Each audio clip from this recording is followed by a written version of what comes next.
Bismillahirrahmanirrahim. Assalamualaikum warahmatullahi ta'ala wabarakatuh ya. Semua pelajar-pelajar tingkatan 1 yang nonton video ini, terima kasih kerana menonton dan also tahniah ada semangat nak belajar. So itu yang penting ya, semangat, dan insya-Allah bila kita usaha Allah bagi jalan. Allah bagi ruang ya. Okay, betulkan niat belajar lillahi ta'ala, you have to have this book in front of you, and those who haven't subscribed, please subscribe. And then spread to your friends. Mudah-mudahan yang spread dapat pahala juga ya. Lagi kita berkongsi ilmu, lagi Allah tambah ilmu kita. We have to yakin dengan apa-apa adalah pemberian daripada Allah ya. Sorry, jatuh something tadi. Okay, and also now we are in page 233. 233 kita dah buat tentang pantulan cahaya sebelum ni, dan hari ni kita akan buat tentang pembiasan cahaya, which is bab yang ke-8.4 ya, cahaya dan optik. Okey, dalam muka surat 233 ditunjukkan gambar foto 8.12 kat situ. Ada 2 foto dengan 8.11. Saya rasa 8.12 lagi biasa awak alami. Apa dia? Pensel nampak bengkok. Sudu nampak bengkok dalam air. Okey, itu persoalannya. Yang kedua, foto 8.11 nampak cetek kolam tu, tapi sebenarnya dalam. Contohnya kolam renang, awak ingat cetek ataupun sungai, bila awak masuk dalam ya. Okey, kenapa semua itu adalah sebab pembiasan cahaya. So kita lihat dia punya penjelasan kat bawah sekali. Ilusi di atas terjadi disebabkan perubahan arah perambatan. Bila cahaya itu pergi tu, arah dia berubah. Kenapa berubah ya? Atau pembengkokan. The easy word adalah pembengkokan. Disebabkan sebabkan cahaya bengkok. That's the easiest word. Tanpa imbuhan kan semua tu. So kenapa jadi nampak sudu ataupun pensel tu bengkok dalam air? Kerana bengkoknya cahaya apabila cahaya bergerak antara dari satu medium ke medium yang lain. Okey, ataupun medium yang lain tu sebab beza ketumpatan. It is called pembiasan cahaya. Okey, so saya terangkan balik apa maksud pembiasan cahaya adalah perubahan perubahan arah perambatan, which is perkataan jarang awak dengar, jarang gunakan. The best is awak kata disebabkan oleh cahaya membengkok apabila melalui medium berbeza. Iaitu ketumpatan yang berbeza. Kenapa medium berbeza? Ketumpatan yang dia lalu tu berbeza. Okey, macam awak tengok gambar yang pensel tu, cahaya yang lalu ialah awak nampak udara, air, okey, ada pembejal dalam tu. Tu nampak bengkok tu. Okey, let's see the answers. Dia suruh cari yang lain depan harian. You can think yourself. Ke surat 234. Okey, tengok Rajah 8.14 menerangkan kenapa ikan tadi nampak kalau nampak cetek. Di sini dia letakkan ikan. Okey, so kita lihat gambar tu dulu baru kita baca penjelasan. Ikan tu kedudukan sebenarnya dia kat bawah. Tapi bila tengok dari atas, okey, seolah-olah straight sampai ikan yang ke atas, yang image. Seolah-olah ikan tu berada di situ. Hakikatnya ikan berada di bawah. Sebab apa? Cuba tengok rambatan cahaya tu daripada ikan punya mulut tu dia buat. Okey, dia punya merambat straight. Cahaya memang bergerak lurus ya, straight. Tapi bila dia tukar daripada cecair yang lebih tumpat kepada udara yang kurang tumpat, dia bengkok ke arah mata. That's why orang yang memerhatikan tu nampak ikan tu seolah-olah di atas. Apparent seolah-olah above the original fish. So the original fish kat bawah, image kat atas. Okey ya, sebab apa tadi? Sebab berbeza medium kerana berbeza ketumpatan. Air lebih tumpat, cahaya kurang tumpat. Okey, ikan kelihatan seperti berada pada kedudukan yang lebih cetek, yang kuning saya baca ya, berbanding dengan kedudukan asalnya kerana fenomena pembiasan cahaya. Cahaya tetap bergerak lurus. Ini kenapa dia bengkok? Kata cahaya bergerak lurus sebab lain medium. Lain medium ni maksudnya apa? Lain ketumpatan. Okey, tengok cabaran minda ya. Disebabkan fenomena pembiasan cahaya, bagaimanakah anda dapat menangkap ikan di dalam sungai? Kadang-kadang tengok filem-filem ya, kadang-kadang orang asli ke, orang Maori ke, orang apa-apalah, orang Aborigines ya, macam dekat US ke apa, Indian apa-apalah. Dia orang tak, asal-asal dulu dia orang tak hidup mudah macam kita kat bandar-bandar. Dia orang tangkap ikan sendiri untuk makan. Tengok kadang dia just throw, ataupun sometimes dekat Sabah pun ada kan orang-orang yang duduk dekat pesisir pantai, duduk atas air tu, tangkap ikan macam mana? Ada yang taruh tangkap dengan tangan pada. Ada yang just campak je tombak, dapat tercucuk ikan. Kita kalau cucuk, kita kalau campak memang tak kena punya. Sebab kita nampak situ, kita cucuk situ. Hakikatnya kita belajar sains sekarang ni, rupanya kita nampak situ, dia kat bawah sikit. Tapi kat bawah sikit tu besar mana bawahnya. Dan kemudian kelajuan kita punya, katakan kita gunakan tombak lah, gunakan lembing lah. Dalam udara laju, dalam air perlahan sikit. So nak kira macam bagi tepat-tepat. Itu perlu pengalaman. That's why dia daripada kecil lagi dia orang tangkap ikan dengan tombak ataupun sphere lah bahasa Melayu apa? Lembing. Boleh tangkap sebab dia kecil, cuba sampai dapat. Dan dia punya mata tu dah boleh agak dah kat mana. Kelajuan dia macam mana. So itu yang perlunya usaha. Penting usaha ya. Dan diulang-ulang sampai expert. Okey, so rajah 8.15 menunjukkan gambar rajah sinar pembiasan cahaya apabila cahaya melalui medium yang berbeza. Berbeza apa? Berbeza ketumpatan. Okay, so bila ada cahaya, this one have to draw lah, so you need to understand. Kalau gambar terus ada kat situ mungkin kena study lama sikit untuk faham. Baik, okay, it's my pen. Sekejap. Banyak, tapi yang saya sedap pakai tu apa yang pergi alih dah tak ada kat sini. Sedang ni. Somebody took my pen, my marker. There's no marker here. Kita jumpa yang ni pun boleh lah. Okay, so sini dia punya perbezaan. Katakan kat gambar yang mula tu ya, kat bawah ialah udara. Okay, kat atas adalah air. So tentulah air lagi tumpat, sebab air zarah dia dekat-dekat kan cair. Udara jauh-jauh. Zarah udara tu pun something yang kena dilalui walaupun tak nampak. So kita dapati bila sinar tuju, ini kan cahaya bergerak lurus, dia tuju, sinar tuju. Okey, kemudian dia jadi macam ni. Patut straight lah. Sinar pantulan.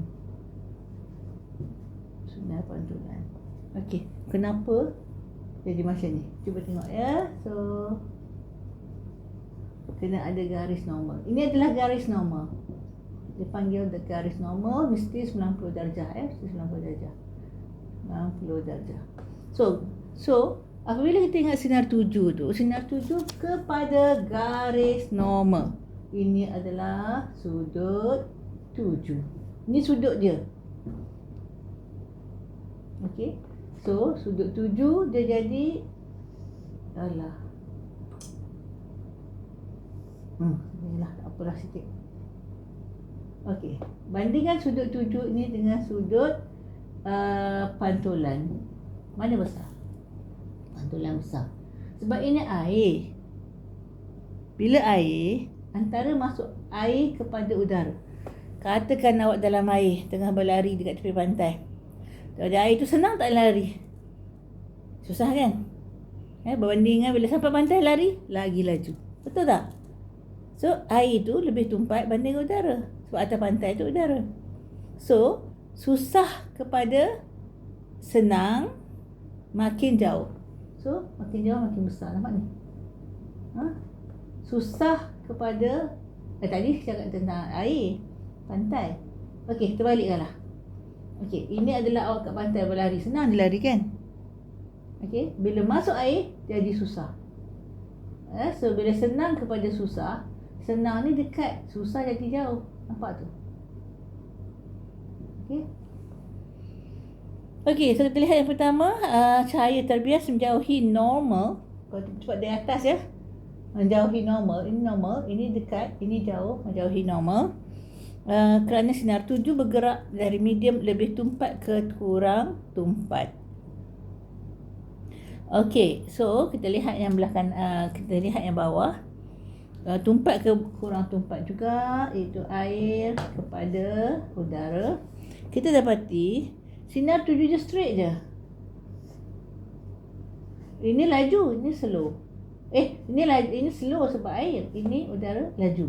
Tapi dia straight sebab apa? Sebab tidak ada sudut. Dia hanya berlaku apabila ada sudut. So garis normal tu letak kat kanan ke kiri, no problem.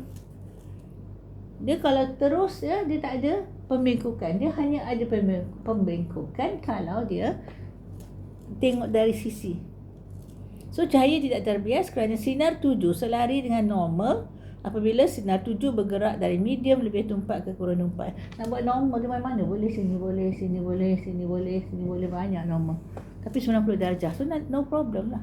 Tadi kepada normal tadi, dia mendekati atau menjauhi. Ini menjauhi sinar garis normal. Okey, sekarang terbalikkan. Udara kepada air. Belah sinilah. Allah. Udara kepada air. Tengok dia sengit juga ya. Okey, kemudian dia menjadi sengit kan? Dia bengkok kan? Ini pun dia bengkok sini. So garis normal mesti apa? 90 darjah. Ini garis normal. Okey, so kita dapati sudut ini dengan sudut ini sama ke? Ini jauh, ini dekat kan? So daripada udara yang senang masuk ke dalam air susah. So senang jauh, boleh pergi jauh. Bila susah, dia boleh pergi dekat je. Nampak tak? Bila udara senang, dia boleh pergi jauh. Bila udara dalam air, dia boleh lari dekat je. Penat dah. Kalau tadi daripada air, dia penat, kemudian dia boleh lari jauh. Sebab so dia menjauhi. Boleh lari jauh sebab dia terhadap udara. Susah dalam air, dekat je. Okey, kemudian bila dalam udara, dia boleh pergi jauh. Ini terbalik. Ini mula senang. Okey, banyak ni dia punya sudut. Banyak sudut dia. Tapi bila dia dah dalam air, dia boleh pergi dekat je. Nampak? Okey, so kita akan lihat seterusnya. Cahaya terbias mendekati normal kerana sinar tuju itu bergerak dari medium kurang tumpat ke lebih tumpat. Kurang tumpat ke lebih tumpat. Lebih tumpat susah dekat. Kurang tumpat ke kurang tumpat jauh. Boleh pergi jauh. Kalau straight pula sama je. Straight pula. Kita bagi sinar tuju, sinar biasan. Okey. Di atas straight je, tak ada masalah. Walaupun ini udara, ini air. Tadi ini air, sekarang ini udara ya. Sebab kita lihat cahaya tidak terbias kerana sinar tuju selari dengan garis normal. So kalau cahaya itu straight, tak ada masalah. Okey, dari medium kurang tumpat ke lebih tumpat. So habis rajah page 234. Kita lihat dalam eksperimen 235. Ni kena buatlah dalam makmal. Saya terangkan sikit-sikit lah. Tak buat tak faham. Okey. Pernyataan masalah, apakah hubungan antara sudut tuju dan sudut biasan? Dengan menambahkan sudut tuju, adakah sudut biasan juga akan bertambah? So hipotesis, semakin besar sudut tuju, semakin besar sudut biasan. Tujuan ialah mengkaji hubungan antara antara sudut tuju I dengan sudut biasan R apabila cahaya bergerak dari medium kurang tumpat udara kepada medium lebih tumpat blok kaca. Dia lagi nampak lah sebab blok kaca dia pepejal. Lagi dia susah nak lalu. Lagi bengkok ya. So apa boleh ubah dimanipulasikan buat sudut tuju dia kena tukar-tukar. Boleh ubah bergerak balas. Kita dapati itu jawapannya nanti. Tapi pemboleh ubah dimalarkan saiz celah bentuk bongkah kaca kena sama. Tapi yang bergerak balas nanti sudut biasan cahaya R ya. So you have to rate yourself the bahan dan radas. Kita lihat prosedur jalankan eksperimen ini kena buat dalam bilik gelap, bilik cerah susah nampak cahaya. Letak blok kaca di atas helai kertas putih, lakarkan bentuk blok kaca tu. Tak Tak keliling dia kan, lalu lukis keliling dia. Alihkan satu sinar tuju ke blok tersebut, tandakan arahnya sinar tuju tadi, dan lukis sinar tuju tersebut dengan menggunakan pembaris. Jangan freehand lah, saya buat freehand ni, tapi awak buat betul-betul kena pembaris ya. Tandakan arah sinar yang keluar dari blok tersebut dan lukis sinar tersebut dengan menggunakan pembaris. Okey, kemudian alihkan blok kaca, sambungkan titik masuk dan titik keluar sinar tersebut untuk menunjukkan arah sinar dalam blok tersebut. Lukis garis normal pada titik masuk. So kena ukur sudut 7I, sudut biasan R, okey, dengan protractor. Kemudian kita awak tengok keputusan, awak kena isikanlah. Sudut 7 berapa, sudut biasan berapa. So perbincangan seterusnya, cukup plotkan graf I melawan R. Okey, berdasarkan graf 7, I melawan sudut biasan R. Apakah hubungan antara sudut 7 dengan sudut biasan? Ya. So adakah hipotesis terima? So you have to answer all this dengan buat eksperimen. Kalau tak buat eksperimen susah sikit nak faham. Kena ingat teori tapi kemudian cuba aplikasi lah teori tu. Okey, so soalan, apakah yang berlaku kepada sinar cahaya apabila sinar itu bergerak dari medium kurang tumpat ke medium lebih tumpat? Lebih tumpat dia mendekati garis normal. Medium lebih tumpat ke medium kurang tumpat dia menjauhi, sebab boleh pergi jauh lari tadi saya katakan. Okey, so seterusnya banyak contoh kesan pembiasan cahaya dalam kehidupan seharian yang boleh kita lihat. Dia suruh buat aktiviti 8.6 untuk melihat pembiasan. So sudut bengkok dalam air yang berdua tu kan, itu orang tak tahu dah. Dasar kolam renang nampak cetek tu juga patutnya pengalaman ya. Okey, satu lagi cahaya bintang nampak lebih jauh, lebih dekat. Nampak lebih jauh, dia dekat sikit-sikit je, bukan dekat sangat. Bintang is so far away. Okey, cuba tengok kes 1.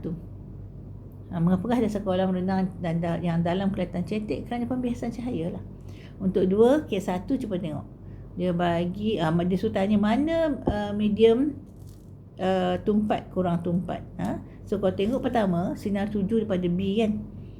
Okey, jauh ke dekat sudut dia daripada garis normal? Jauh kan? Kemudian mendekati. That means A adalah susah, that means air, B adalah udara. Ataupun A adalah blok kaca, B adalah udara. Kalau C pula, dia datang di bawah, mula jauh kemudian dekat. That means yang jauh tu kurang tumpat, kepada C lebih tumpat. So D ni mungkin blok kaca ataupun air, C adalah udara. Sekejap. Dia jauh kemudian dekat. Terbalik. So bila dia jauh, mula-mula dia senang. So udara, C adalah blok kaca ataupun air. Okey, habis 8.4, dah habis tentang pembiasan. Kita lihat penyebaran cahaya. Okey, dia kata, tahukah anda tentang susunan warna seperti pelangi dapat dilihat apabila melalui suatu prisma kaca. Pelangi biasa tengok kat langit kan, saya sekali selepas hujan biasanya. So kita boleh buat tu dalam makmal dengan prisma kaca. So sebenarnya I think if you learn this in primary school, saya tak sure tapi ini dulu zaman saya primary school dah belajar ni. Pelangi berapa warna? 7 kan. Setiap juzuk warna ni, kenapa dia pada asal-asalnya cahaya putih tu kena prisma ataupun kena titisan air, dia pecah-pecah pada 7. Sebab macam tadi jugalah, sebab lain warna tu lain kelajuan. Okay, setiap juzuk warna ini akan bergerak dengan kelajuan yang berlainan dalam satu medium. Sebagai contoh, tadi dalam udara dia sama je, putih. Bila dia masuk aja dekat prisma kaca ataupun embun ke titisan air, dia akan terpecah sebab dia tukar medium. Mediumnya adalah tadi cecair. Okey, so yang paling tinggi kelajuan adalah warna merah. So dia keluar dulu. Cahaya merah punya kelajuan paling tinggi, dia keluar dulu. Terbalik. Sebagai contoh, cahaya merah punya kelajuan paling tinggi. So cahaya merah paling sikit dia keluar. Cahaya ungu pula punya kelajuan yang paling rendah, dia slow dan paling banyak dibiaskan. Sebab pembiasan jugalah. Kenapa berlaku penyebaran cahaya? Kerana pembiasan oleh berbeza ketujuh warna pelangi. Faham tak? Okey, look at page 237. Apabila alur cahaya putih ditujukan ke arah prisma, Rajah 817 nanti. Tengok gambar Rajah dululah. tak apa baca juga boleh juga ya. So cahaya putih itu akan dipecahkan kepada komponen warna berbeza, 7 warna lah. Hal ini disebabkan oleh warna yang berbeza. Sebab kenapa ada pelangi? Sebab warna berbeza, dia akan lain kelajuan, so dia akan membengkok ke arah mendekati garis normal pada sudut berlainan apabila memasuki prisma. Sebab sebab cahaya putih itu masuk dekat ketempatan berbeza, medium berbeza, dia terpecah kerana kelajuannya yang berbeza. Okey, kita lihat balik cahaya putih, gambar rajah 8.17, cahaya putih masuk. Okey, cuba tengok gambar. Dia pecah, dia merah dan ungu. So merah tu adalah garis normal dia, nampak tu, mendekati ke menjauhi normal. Bandingkan dengan ungu, mendekati atau menjauhi normal. Sebab dia punya ketempatan berbeza. Cahaya putih dari udara okey, masuk prisma okey, bila nak keluar balik dia saya silap sebut. Okey, daripada udara okey, masuk dia bengkok, dah ada beza sikit daripada asal, tak straight keluar ke atas. Okey, tak macam mula-mula masuk Namai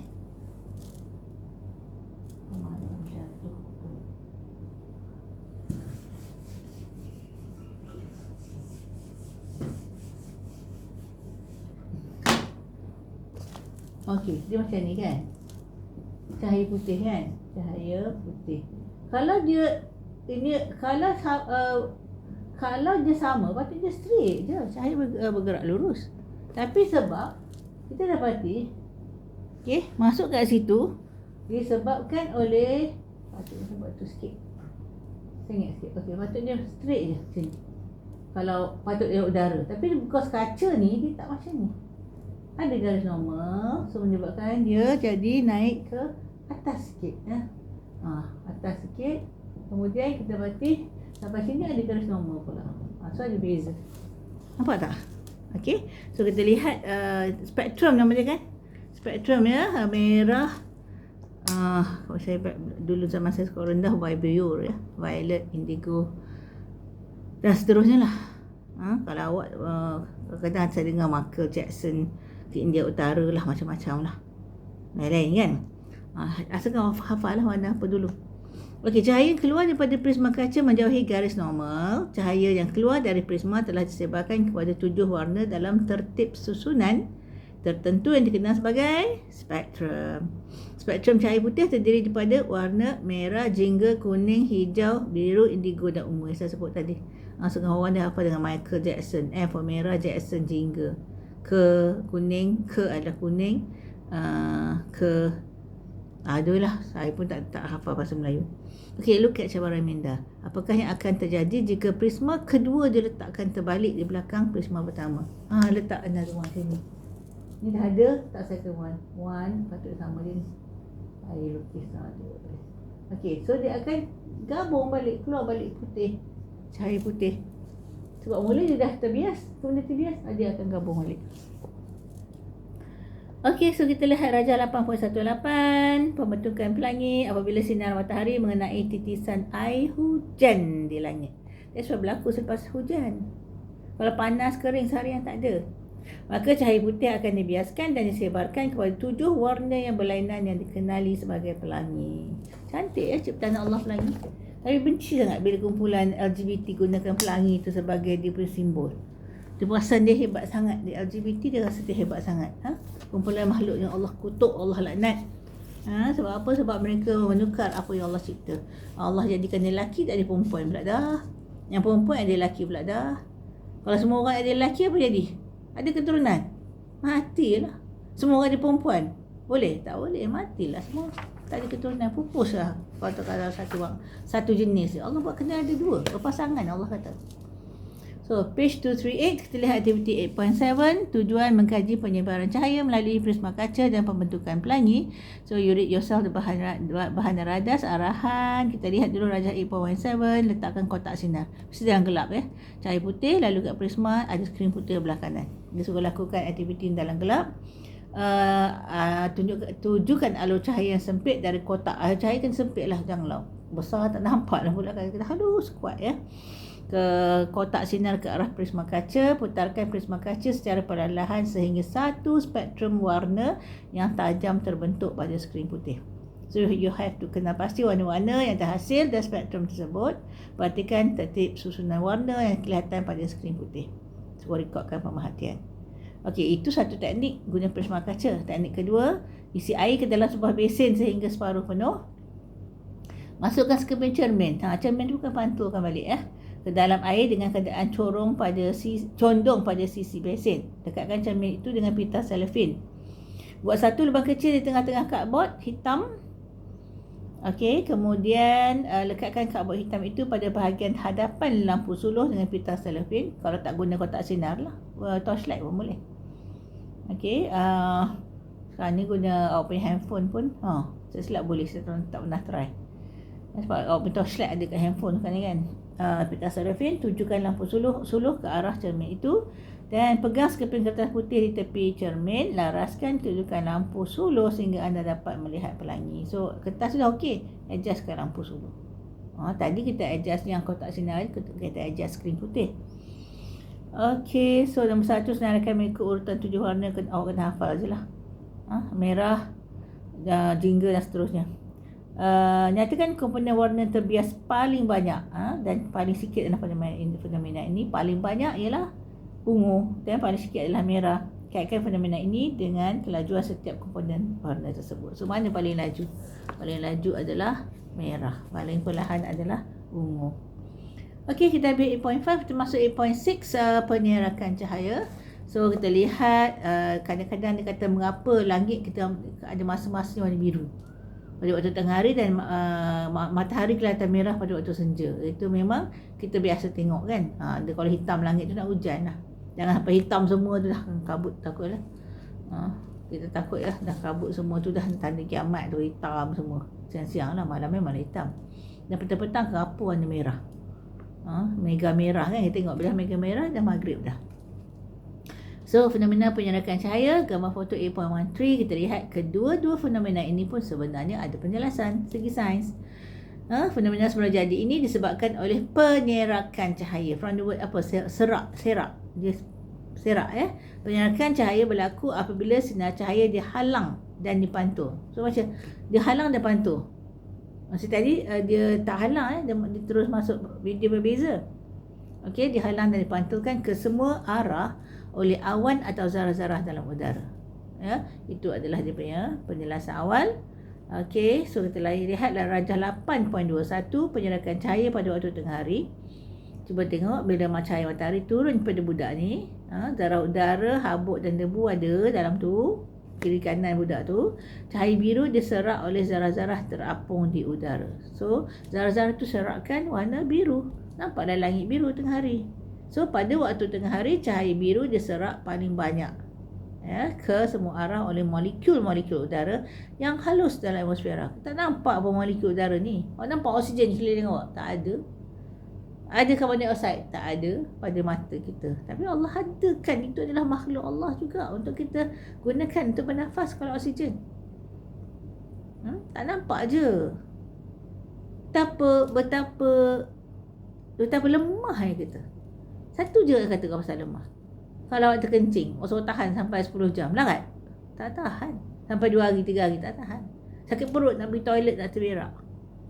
Suruh tahan. Tahan sampai seminggu. Boleh? Tak boleh. Allah bagi. Sebenarnya tu nikmat tau. Awak muda tak rasa tu nikmat. Sebab mudah je awak kencing keluar. Kena orang tua yang sakit yang tak boleh kencing. Bayangkan tersimpan air dalam badannya. Orang tua yang sakit tak boleh berak.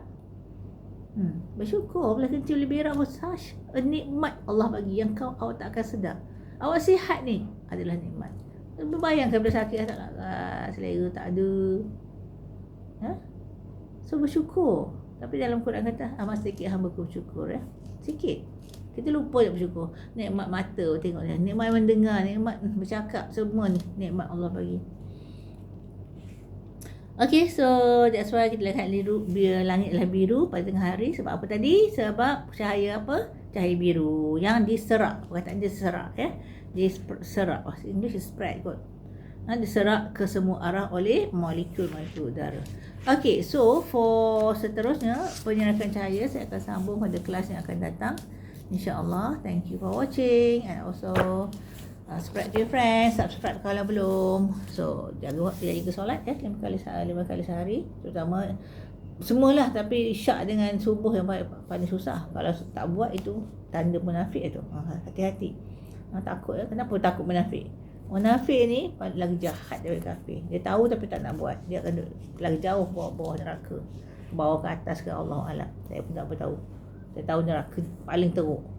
Barulah kafir. Islam di mana? Syurga. Itu matlamat kita hidup kat dunia ni. Kejap je kat dunia ni. Ladang amal. Kejap je. Okey, so jaga solat 5 kali sehari. Kebenataan ibu bapa kerana redha Allah terletak pada redha ibu bapa. Selagi mereka tak suruh pada maksiat. Hormati guru-guru. Mudah-mudahan ilmu awak adalah diberkati. Okey, dan seterusnya.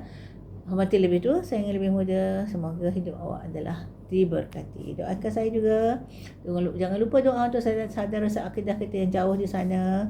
Dan boykot mana boleh boykot. Kemudian infak sedekah mana boleh sedekah. Walaupun sedikit pada awak sikit je, tapi pada sisi Allah nilai lebih besar. Sikit lama-lama jadi bukit. Okay, Assalamualaikum warahmatullahi wabarakatuh. Subhanakallah.